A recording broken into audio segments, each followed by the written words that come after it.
Unlock your potential. Keep That's on right. moving. Still grooving to it, Monty. That's right. Well, first, happy Monday. Welcome to another episode of Get Found. And be seen. And there we are. And now that I made the intro, the other thought I had just went out the door. So I'll come back. I It will be just like back. to chit chat. So, Carl, how was your weekend? Weekend was busy, but it was good. Had a good time. Spent a lot of time with Teresa. With the Nice. wonderful bride. We had fun. Excellent. Excellent. Yeah. I spent a lot of time pumping excess of water out of my backyard. That's right. Oof. Flood time, huh?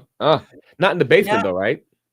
No, I don't have a basement. I do have, just the under the house area that I'm concerned. I don't want water to pool into. It wouldn't be fun. That always ends up in mold.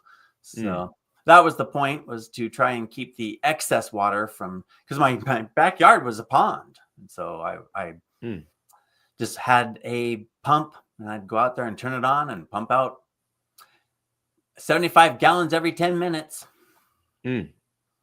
I must have pumped out 1,000 gallons over the entire weekend.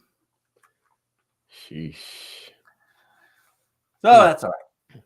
Yeah. Better off. I had that little bit of people. Other people had roads being washed away, and they can't get to their house or can't get into the town, or mudslides that came down and covered the road. So either the road slid away, or the hill slid under the road, or all kinds of craziness. Glad folks are safe, man. Yeah, but today, are you missing this key sales component? Well, what is it? What key sales component could you possibly be talking about? Well, you're probably not missing it, but the cart page. The cart page. Now, people oftentimes take it for granted because it's technically part of the sales page. So let's look at that first. The sales page. Let me move this over here so I'm. You're about to share it? Oh no, I'm just moving it over here in front of me so I can face the camera, because that seems to be the engaging thing to do. Not going to get AI to move my eyeballs though. I'm going to look off screen once in a while because it's really me. So here you go. Anyway, a sales page, the cornerstone of persuasive communication for conversions. It's supposed to transform interest into action. Yeah. So it's got all the different parts that may or may not be in a specific order, may or may not have a video, but there's some sort of engaging headline, some sort of hook. There's some sort of story through the page, through the whole thing, addressing problems and hopefully some sort of solution.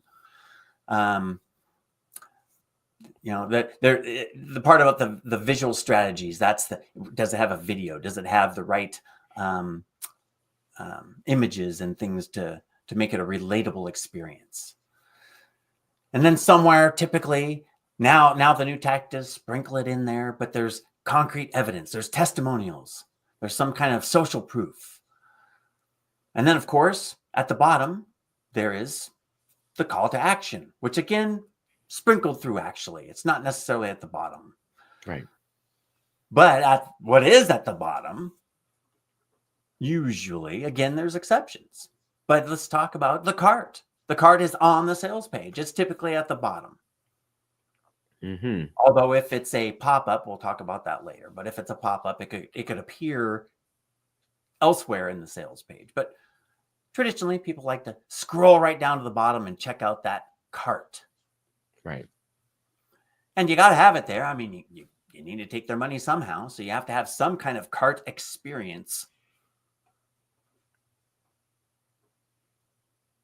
Right. Or it got to be up there, or it's up there for nothing. The page is up there for nothing. Well, right. Yeah. It's a page. It's not a sales page if it doesn't have some way to purchase on it or to Mhm. purchase. Yeah. Now, there are tons of ways of doing that. I mean, I have heard about people who have a sales page in a Google form, and you contact the person, and the person literally hand processes the payment. So it's not that this is set in stone. This is the way it has to be done. It doesn't work any other way. Right. So what's interesting there though is how scalable is that? Right. It's a lot of work on the back end. Right, but then if it's hey, I'm setting this thing up, I'm going to make 20 or 30 sales, and then I'm pulling it down because it's a one-time deal. It's whatever. It's a one-time deal. I won't be doing it again. And if I do, I have to restructure it differently because it'll be in the future and things will be different because tomorrow is different than today. Right. And if Right. that's the case, then maybe just doing some stuff by hand really quickly, done. Then you're not setting up all these things for the maybe 20 or 30 times. Right. I've seen you simplify though. That's that, you're an example of whom one who I've seen simplify that output, for lack of better words, having the page or just having the cart. And I'm not trying to get it too ahead of us. I'm not sure if you thought about that. You have that in there, but that opened up that some. definitely. Yeah. My mode of operation is simplification. Yeah. It goes with your whole mode. That's cool. So it was cool to see that. I've seen more of the complicated, which we're used to it. People on the end who's forming it or has someone doing it for them. It's more involved. Where I've seen you've had it systematized where it was really simple. Bada bing, bada boom. And so it also depends on your audience, Yeah. and the traffic that's coming in, where it came from, how cold is it? There's just a bunch of different things that are part of the strategy. You might not want to send your warm or hot traffic to a big, huge, gigantic sales page. Or Right. maybe you do. Maybe it's a new product and they need all this new information. Right. Or maybe you've been telling them about it for a long time and they're ready to buy and you don't want to talk them out of it by giving them too much information. Right. But I like how you pointed that out. It's what I like to sometimes say is the half step, because if you can get the functionality going, it's super easy to paint it and put on trim and make it look really pretty. Right. If you spend all the time making it real pretty and then it doesn't function, it seems inefficient to me. You're in trouble. So I like saying that building a sales page is kind of like the foundation of a house. You got to get that part that works first, and then you can build anything on top of that. Right. Yeah. And in contrast, the functionality of the cart page, there's no story there. So let's look at the cart page when it's on the sales page. The sales page has all the other stuff, and then the cart page is just the simplified buying process. Like that's probably the simplified way of saying it. It's just the simplified buying process. Now, it typically has the summary of what you're going to be getting so that you don't have any surprises when you get your receipt. Yeah. So there's clear pricing and clear options. We talked about the order form bump. It's going to live here on the cart section of the page or in the cart page itself if it's separate. Right. And that should be clear. And I pointed out I like to leave it unchecked so that they're making a clear decision. Yes, I do want this. Right. And we take it for granted. Cart pages have multiple payment methods. Not necessarily. I am not a proprietor of PayPal. They are expensive, and the cart process with ThriveCart that I use is extra clicks to make it happen. And so I'm not a proprietor of using PayPal on my cart pages.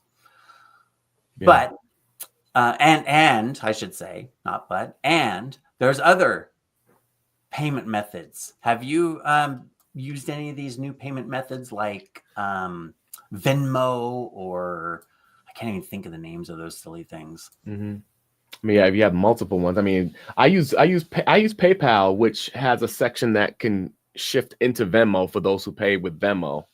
Interesting. So yeah, I've used PayPal for the longest time, so it's like I use it because I've been using it for probably since 2013. You know what I mean? Sure. So, but I also have Stripe as well. So I'm constantly trying to test out the different ones. Right. Of course, you have ones that where people want to pay with their Google Pay or Apple Pay, and it's not compatible for some. Right. That can end up being a barrier, and I know it gets frustrating for some who are trying to purchase something they really want. So Right. And it just gets broader and broader with all the different ways to pay. But then there's complications too. It's some of these, the Venmo and Zelle. It's like if you transfer money, it's done. There's no recourse. There's no, hey, I didn't like what I got. It's like, well, you didn't purchase anything. You transferred money. You gave it to them. yeah. So, it just be careful on how you're doing things. Only use those Zells and Venmos for something that you don't need any recourse on. Right. I don't like using Zelle. I've had bad experiences personally, so I'm like, oh, Zelle. I haven't used it. It's part of my bank. Yeah. It's integrated, and like they try to make it even easier to use it, and I've never even looked into it.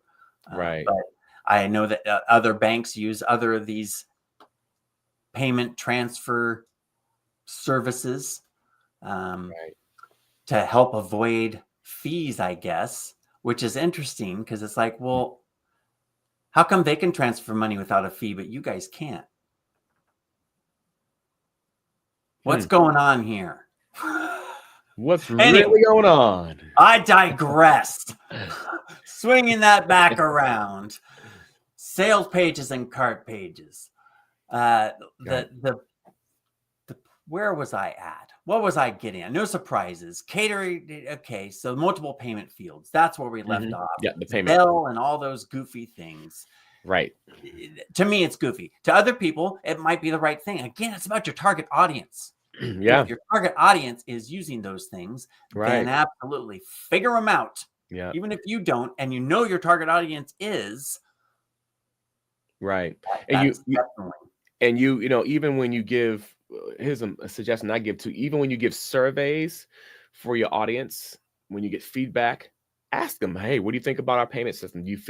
How do you feel like the process is? Like going the extra mile, because that goes a long way for clients. That is interesting. Let's file that away for a future topic. Things to put in your email sequence. Oh, sequence. Okay. Yeah. Yeah.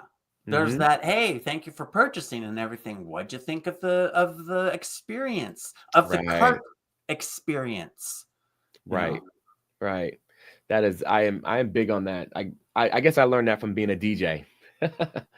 Oh yeah. That's an interesting. Yeah. Like, if I was DJing at an event, I'm like, I could play music that I know that works, but I'm like, let me hear what you want to hear. You're going to have a better time. So just get that input and create a system where you can get it as much as possible. It's information. Right. It's free marketing research, free. And so there's that cool topic to talk about with the email response sequence of after the purchase and things to put in there. And the more you say that, it's like, wow, what we could come up with a bunch of topics of, I want your feedback. I need to know What do you Yeah, think? dude. Hey, I just signed up for something that was pretty awesome how they did it. Let me digress here really quick. I signed up for something, they sent the email, and Yeah. then like I don't know exactly how long, short time later, they sent another email that said, "Hey, we're just making sure that you got the thing that you signed up for. And if you could take 7 seconds and reply to this email and just say, 'Got it.'" I Mm-hmm. was like, "Wow." Mm-hmm. That's a pretty impressive strategy with Right. one, finding out did it make it, confirming that it made it, but Mm-hmm. two, you just identified a target audience member that is more engaged than the average. Ah, So that feedback, that part. Yeah, that part there, man. Yeah, okay, we could go on that for a long time. it's good. Yeah. So what? Let's look No, at that was for embedded. me. I'm taking notes on that. Absolutely, yeah. We'll have to take lots of notes and make a whole episode on that one. Totally. What I like about the cart page idea. Mm-hmm. Well, before I go on to that, sales pages are telling the story, and the Yeah. cart page is streamlining the checkout process, the checkout experience, and I want to Mm. emphasize that because that's what we're talking about. It's like, hey, Yeah. there's an experience going on here, and we Right. want to make it as smooth as possible. So feedback there is pretty interesting. But Yeah. the types of cart pages, so that could be embedded, but if it's not embedded, there's more than one type that can be used. So you have pop-up, well, and embedded. I guess embedded's differently though. Let me call that out when I say embedded. That is Mm. actually a separate thing. When it is built into the sales page. Embedded is different than built into. Built Hmm. into means it's all on the same page, all on the same platform. Everything is all right there. Nothing is being loaded in. Embedded means, hey, the cart page exists somewhere else and it's been embedded into this particular page. Huh. So it's actually extracting the information from elsewhere and putting it in. Now, why that is key is because the sales page with it built in, that's it. That's the only thing that can use that cart. That cart is locked into that sales page. Mm-hmm. If it's an embedded cart page, that means you build out the sales page, you embed the cart page into it. Oh, wait, I want a different sales page that's targeting people a little bit differently. So I'll just build that one. And then I'll embed the same sales page into that, or same cart page into that sales page. So Mm-hmm. now I've built one cart page and connected up all the stuff together to my autoresponder and all those moving parts. Yeah. Whew, got that done. Okay. Now I can reuse it over and over and over and over again. So that's the cool thing about the embedded part. And Right. pop-up is similar to embedded. It's just not seen until you click on something. So the pop-up could be built in. You could have a built-in pop-up where when you click on the button of the sales page, it pops up. Or it could just be embedded where it's on multiple sales pages. And there's that scalability. Right. And simplification. Build one cart page. One cart page for them all. So the main point, I guess I've just said it several times. One cart page, several sales pages, but it's not just sales pages. So let's Right. look at the web link cart. Well, I was gonna say real quick too. One thing Yeah. that comes to mind for me, Monty, is with that, once if you have the multiple pages and you have the one cart page, you'd have to have something in there just triggering or letting you know that it's a different page, what page it is, right? Well, when it's embedded Yeah. as a pop-up, it Right. just pops up on the page you're on. You don't actually leave and go anywhere. Okay. It does go and get the information from a different website, from a different URL and then load that pop-up onto the page, but your web browser doesn't actually leave the page you're on. Okay. And the embedded one, it's visible. An embedded one can make it look like it's built in, because when you scroll, it's there. But when the page loads up, everything is loaded from the server that the website is living on, except for the embedded part comes from elsewhere. And that's that power of, now I can have this sales page, this one, and this one, and this one, and embed that in there. Right. The web link, though, that's where that loads up an entirely different page. And so then you run into different aspects. Run into starts to sound like a problem, but it's just different aspects. It's like, okay, that means the URL changes up top, and some people don't care. And some I've gone to things, I've clicked on it, and suddenly the URL up above is not only way different than the one I was on, but it kind of like doesn't make any sense. I like to have it congruent, but how important is it? Right. It's just the URL. Right. Average person is not thinking about that either. Most likely, give or take. Or they may not be able to tell. Yeah. People who are highly computer security minded, they look at little details like that. So again, your target audience. Do you target tech professionals?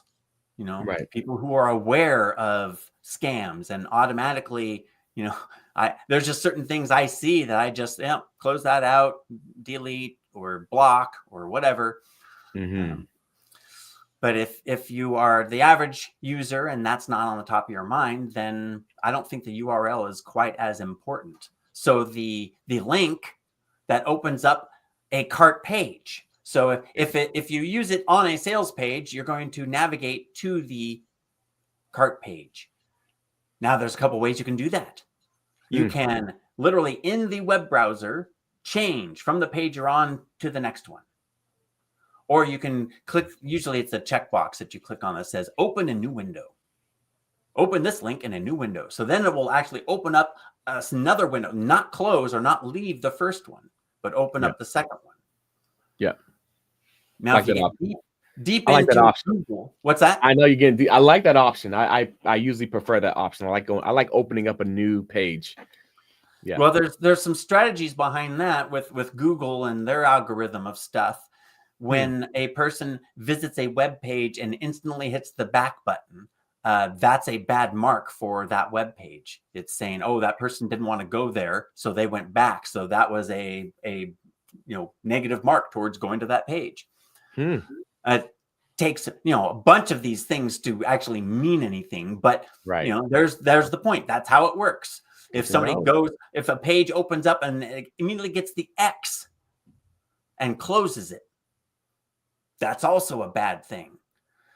So part of one strategy is I want that link to stay on the same web page, open up the cart page in the same web browser. I want it to leave the one web page and go to the new web page where the cart page is. So that way it's a navigation.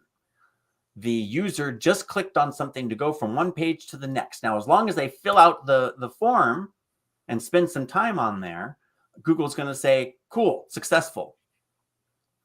If they go to that sales page and then they hit the back button to go back to the other page, then it's like, they didn't want to go there. That's bad. That's a problem. So it's like, but how do you know? Did they go to that and they're like, wait, I needed to read that thing before I fill this out, and they go back. Right. And then they click it again and go forward. And it's like, does that actually really matter? Right. Right. I think the more important part is the human experience.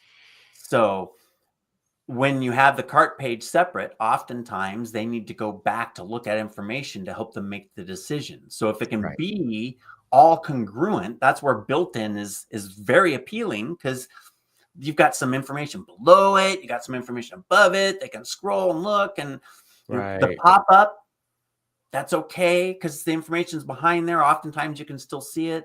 You can just close out the pop-up and it's right there. You're not traveling from one page or another, waiting for it to load a new page.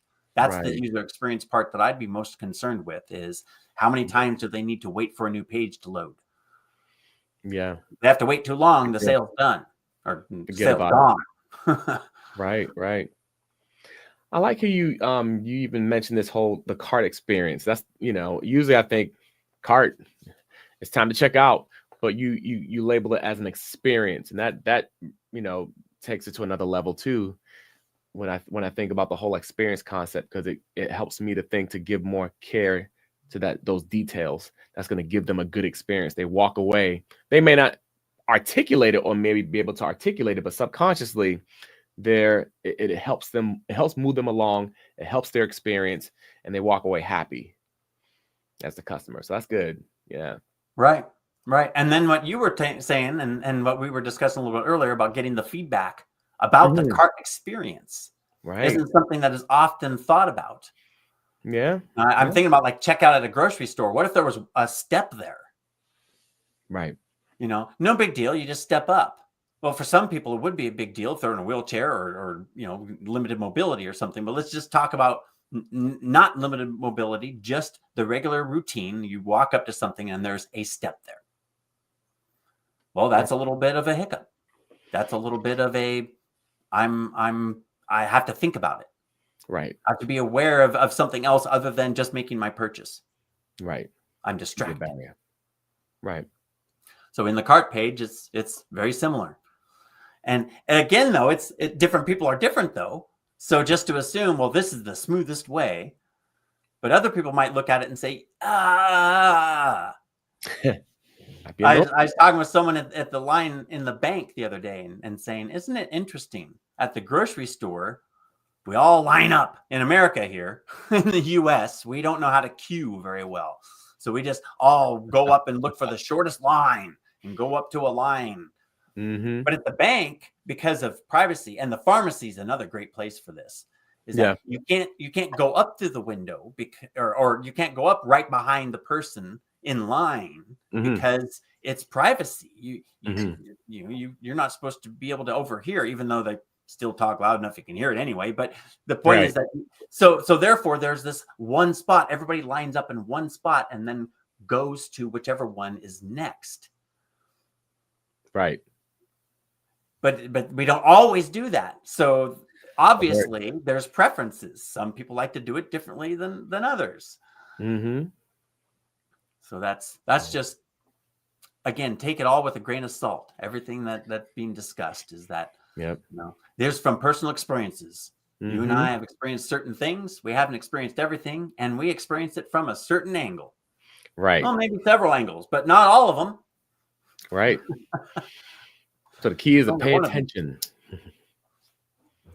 Yes. Yep. So that's talking about the web link and opening up in a whole separate page and why that may or may not be a good strategy.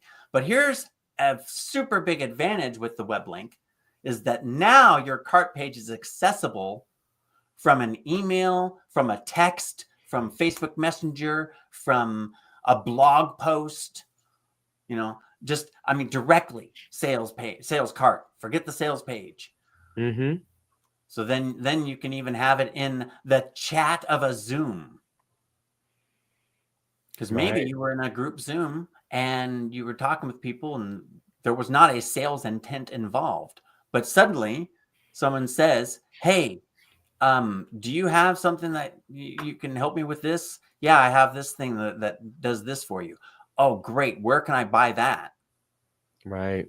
Again, maybe it would be best to send them to the sales page because maybe they still have some questions. But boy, if they're saying, where can I buy that? Don't talk them out of it. Mm-hmm. Send them to the place where they can give you money. Right. Got to be ready. That's another aspect of the link that is interesting. Or even, you say link, it's a URL. So if you have a cart page that's accessible by a URL, that's what the web link is. And that can be put darn near anywhere. You make it into a QR code. Love those. Yeah. Glad those are back. Remember that they got popular and then they disappeared. Now they're back. Love it. Yeah, I still think it's interesting though that people don't fully grasp what they are and what they do and why to use them and when to use them. So I had one lady who wanted to send an email out with the QR code and like not much of anything else. Just, hey, here's the next sale, get it here. It's like, well, if they get the email on their phone, you better at least have the link, because they can't very well look at honey, bring your phone over and take a picture of the phone. The QR. Yeah.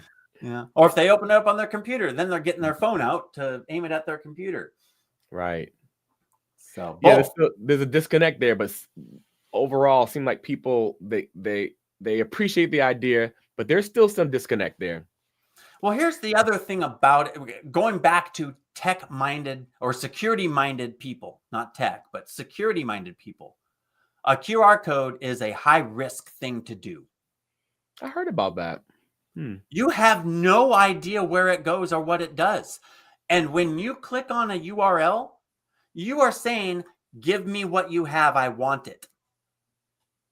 So if it takes you to a website that installs a virus, you said, take me there, give it to me. That's why people's Facebook accounts get hacked so easily. We're going to go way off on a bigger old tangent if we go on that talk there. But so QR codes are awesome, and you can have your web link to your cart right on a QR code.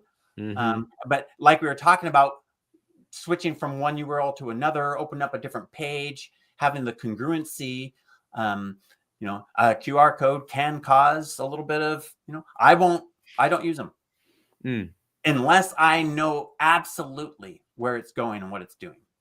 Yeah. Which even then, it was Microsoft. I thought it was Microsoft.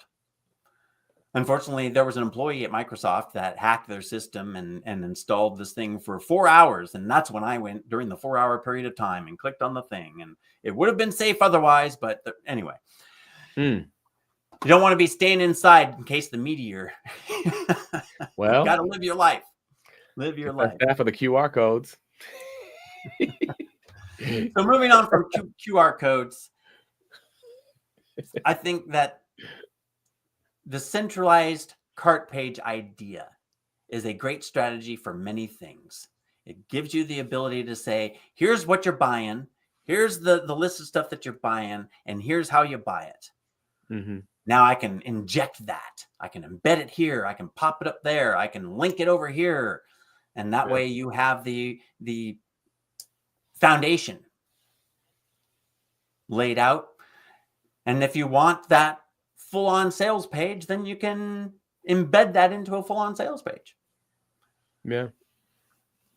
Which is probably what you're going to want to do at some point. But there's that half step. Get the cart page. It functions. Man, I'm already a step ahead of where I was. Foundation of the house is built. Yeah.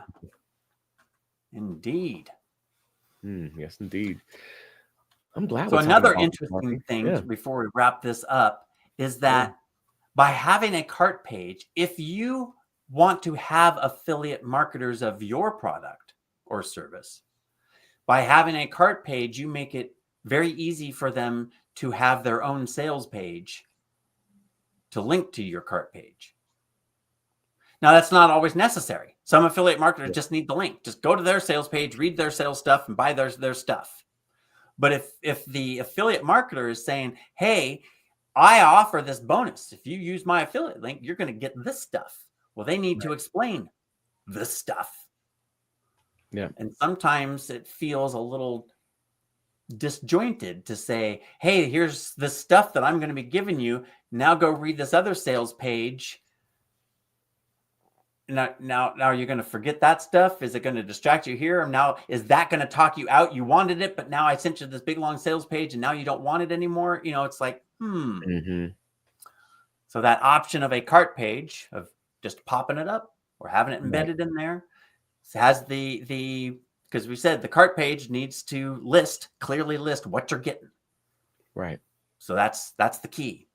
There it is. There's what you're getting. And so on your affiliates bonus page, if they say, here's what I offer, buy this thing, this is what you get, it's all on one page. It's all nicely congruent. Nice. Good stuff. I'm glad we're talking about this, Monty. It's kind of oozed over into a couple different topics, but that's because the cart page is part of these other topics. That's true. And yet it's its own little thing too. Its own little thing. It's not just its own little thing though, Monty. It's an experience. It can, well, it will be an experience. Hopefully a good one. Hopefully a good one. That's a keeping it simple right there. Woo. Yeah. Because we've talked before about the OTOs and the gauntlet and running through it, because that's part of the cart experience. Moving on, that's beyond the scope of this talk, but in that cart, because once you get done with that cart and filling in the information and buying, that's when you move on to a one-time offer, an upsell, some other page. Next steps. Or not. Yeah, or not. Reality. So there's that once again. What's my target audience want? Right. And seeing what's already out there too. Yeah, or not. You're right. Right on. It's just the big idea is the cart page is a powerful tool. And you got to use it in the right way, in the right circumstances. That's right. So to keep it sweetly simple. Sweetly simple. Sweetly simple. By using a cart page, you can drive traffic from multiple sources without needing to set up a different product or deal with payment processing settings. One and done. Now, of course, I don't know about all the platforms. I am being a little bit presumptuous because on ThriveCart, this is very simple to do. Right. I don't know about ClickFunnels. Can you set up a cart page that you can embed on another website? I assume you can. I'm not sure though, because I don't use I don't embed when I'm using ClickFunnels, but they do have some embedding features though. So, well, I would assume, yeah, like I said, I'm being presumptuous that these other platforms, some may not. Yeah. So there's that caveat, but ThriveCart's a one and done payment. Buy it and you get it for life. So one and done. If you want to make if I could add on to that, keeping it simple, you want to make your clients happy, and if you want to make them happy, you may want to think about adding something with that, like a follow-up, some kind of follow-up survey to get a pulse on how the experience is, so you can get feedback. Absolutely. Yep. Bam. We'll need to discuss making that a topic for a show, because that was cool thinking about that, the cart experience, and then getting feedback on the cart experience. Oh. Marinate on it. Yeah. Future topic for sure. That's a good one. Awesome. Well, Carl, I'll start on my side. I'm stumbling. It's Monday. I love Mondays. If you want a little bit more information about ThriveCart and cart pages and how to use that strategy, you can look me up. Oh, I don't have the right page sitting here. Oh no. Hey, you can look me up what we at do. moneyarmstrong.com. Boom. That's going to be updating soon. So, okay. Well, I'm just going to put that out there. There's my accountability. That I got to simplify my website. So I'll be doing that soon. Simplify. I love it. And is it my turn? It's your turn, Carl. It's my turn. And if you might be doing sales page, you might need a video sales letter, and you need confidence on camera. You need help projecting your charisma on camera. Check out carlalleen.com. Contact me. Let's set up some time. Let's make something happen. Carl's your guy.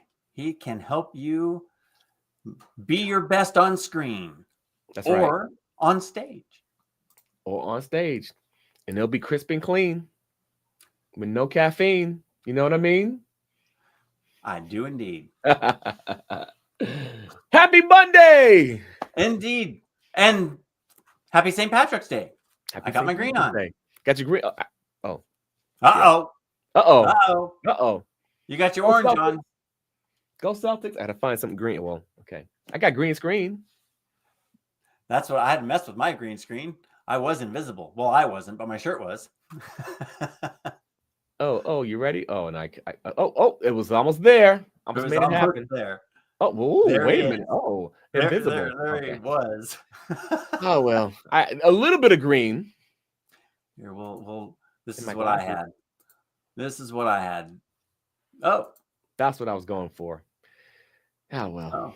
It's still it's showing up my shirt even with green. Before it wasn't showing my shirt. I was invisible. Invisible. All right, enough goofing off. Have a great week. And hey, next week is spring break for me, but not for you. So Not for me. We're April. We'll see you on the West Coast spring break. The West Coast spring break. East Coast is coming up soon. That's right.